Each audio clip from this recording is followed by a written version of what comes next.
Do you have a plan for this website that you're about to build? No?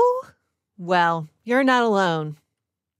If you think back to school, way back in the old days when we wrote term papers, we were taught to write an outline for our term paper first. Then we were taught to write the very middle of the paper, and then finally the introduction and conclusion. And then finally, after all of that, we would proofread everything and make sure that the paper was perfect. But notice we never started with the introduction and then wrote the middle of the paper and then wrote the conclusion, not for the best success. And your website is kind of the same way. Creating a website is just not that different from the term paper process. First, you need to start with a plan for what it is that you're building. You can then concentrate on building out the inside pages of the website, getting some content in place. After those inside pages are built, go back to the home page and get that in shape. Notice the home page is done after the inside pages are done. And then finally, debug the website and make sure that everything is working correctly before you launch the website. In this course, we'll be building a Joomla website for the Landon Hotel.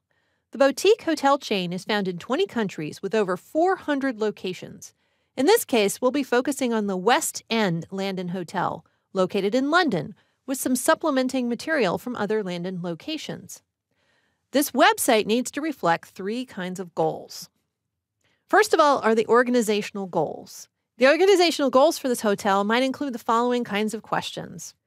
Why does this hotel exist in the first place? Who is it going to serve? What is it going to achieve? And how are they going to measure results?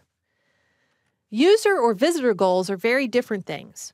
When someone comes to the website, they're coming with a very specific kind of information in mind that they would like to discover. So what kinds of information does the user or the visitor need to get out of that website in order to accomplish what they want to do? And then finally, the website goals fall out of both of these. So the organization has its set of goals, the user and the visitors have their sets of goals, and together these will structure the goals for the website. So I'll walk you through this process now. Let's look at just the organizational goals to start with. Your website is going to be a reflection of the organization behind it.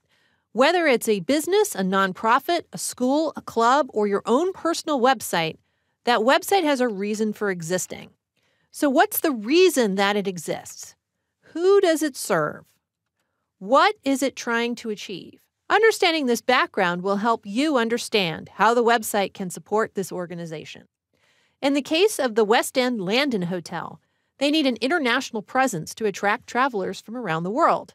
They need to educate travelers about the beauty and the excitement of London, particularly the West End, encouraging travelers to stay with them when they visit the area. They may also wish to attract local business for events that might be happening at the hotel or for their dining. Now that the goals of the organization are clear, let's think about why users or visitors might be coming to look at this website in the first place. Who are these users or visitors? What do they want from this website? And what kind of environment are they in when they're looking at this webpage? So in general, the Landon visitors need to learn about the hotel rooms, including the types of rooms that are offered and their pricing. They may wish to book a room online, but that's a little bit beyond the scope of this particular course. That kind of functionality can be dealt with in Joomla, and it could be added later, but we won't be covering it in this course. Visitors may want to know about what kinds of activities are in the local area, and they need to know about dining options, both within the hotel and outside of it. For local business, information about upcoming events or dining options are also important for them. It may also be important to give some background about the company and its history, as well as recent press releases. This type of information helps to establish credibility for Landon as a high-quality hotel with a long history, which is going to appeal to some kinds of visitors. Finally, we need to be aware of where the visitors are. Are they at home on a big computer, or are they on the move with their phone? Either is possible in the case of Landon, so we'll need to make sure that the site works with all kinds of devices. Once you understand the organization's goals and the user's goals, the website's goals become much clearer. The website itself needs to support the organizational goals, and it needs to support the user goals. The Landon Hotel, in particular, clearly needs to inform users about its location and the types of rooms that are offered. It should talk about its on-site dining facilities as well as other dining locations nearby. Local attractions are also important. Perhaps they can find coupons or special offers to combine with room bookings as an incentive to stay at the Landon. Background about the hotel's history and press releases should be on the site to add credibility about the hotel.